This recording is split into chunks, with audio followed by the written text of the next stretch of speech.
নমস্কাৰ বন্ধু বান্ধৱীসকল, আশা কৰোঁ আপোনালোক সকলোৱে ভালে কুশলে আছে। আজি মই আপোনালোকৰ মাজত আকৌ এটা গল্প লৈ আহিলোঁ। আপোনালোকে মোৰ এই গল্পভাগি শুনি কেনেকুৱানো পায় এবাৰ কমেণ্ট কৰিব নাপাহৰিব। আৰু যদি ভাল পায় তেতিয়াহ'লে প্লিজ মোৰ চেনেলটো ছাবস্ক্ৰাইব কৰিব বুলিও আশা ৰাখিলোঁ।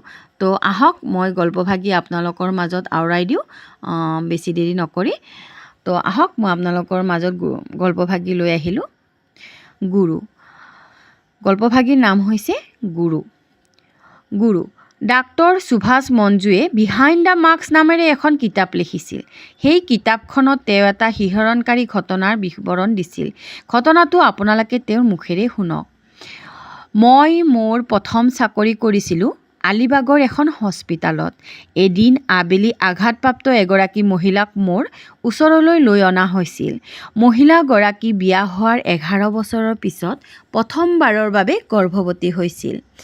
আলিবাগৰ ৰাস্তাত ঘূৰি ফুৰা এটা ষাঁড় গৰুৱে মানুহজনীক খুন্দিয়াই মাটিত বগৰাই দিছিল আৰু তাৰ শিং জোৰেৰে তেওঁৰ পেটত আঘাত কৰিছিল। সেয়া আছিল এক অভয়ংকৰ দৃশ্য।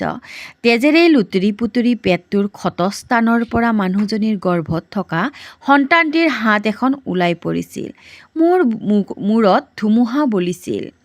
মাকজনীৰ জীৱনটো হয়তো বচাব পৰা যাব, কিয়নো পেটৰ আঘাতটো সিমান গুৰুতৰ নহয়।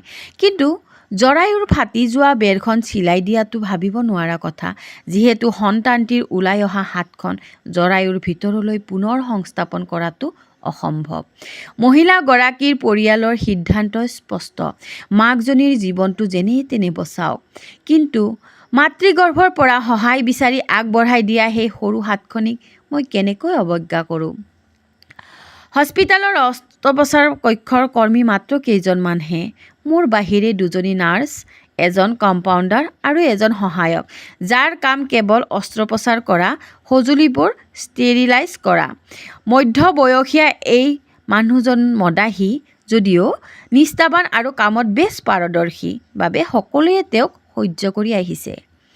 অস্ত্ৰোপচাৰ কক্ষত মই মন কৰিছিলোঁ, মানুহজনে নীৰৱে মোৰ কাষত ৰৈ আমাৰ কাম-কাজ নিৰীক্ষণ কৰি আছিল।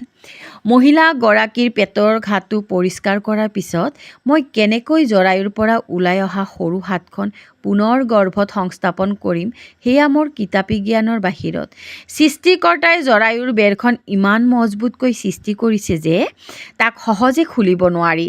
ওলাই অহা হাতখনৰ ভিতৰত সংস্থাপন কৰিবলৈ এটা ডাঙৰ অস্ত্ৰোপচাৰ কৰাৰ বাহিৰে মোৰ কোনো উপায় নাছিল। তেনেতে মোৰ কাষত নীৰৱে আমাৰ কাম চাই থকা সহায়কজনে মোক উদ্দেশ্যি কাণে কাণে কৈ উঠিল, চাহাব, হাতখন ভিতৰলৈ পঠিয়াবলৈ উপায় এটা আছে। মই মানুহজনৰ চকুলৈ চাই পঠিয়ালোঁ। আমাৰ হাতত সময় নিচেই কম। মই নাজানো, কিন্তু মোৰ অন্তৰে তেওঁৰ মনত কি আছে তাক সুধিবলৈ ক'লে। তেওঁ ক'লে, ইনজেকশ্যনৰ নিডিল এটা তপ্তাই হাতখনত লগাই দিয়কচোন। হাতখন নিজেই ভিতৰলৈ সোমাই যাব। অইন কোনো উপায় নাপাই মই তেওঁৰ পৰামৰ্শটো গ্ৰহণ কৰিলোঁ।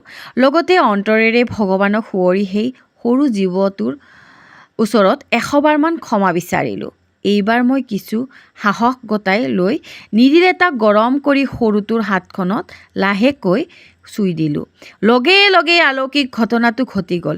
এটি মৃদু জোকৰণি মাৰি সৰু হাতখন গৰ্ভাশয়ৰ ভিতৰলৈ নিজেই সোমাই গ'ল।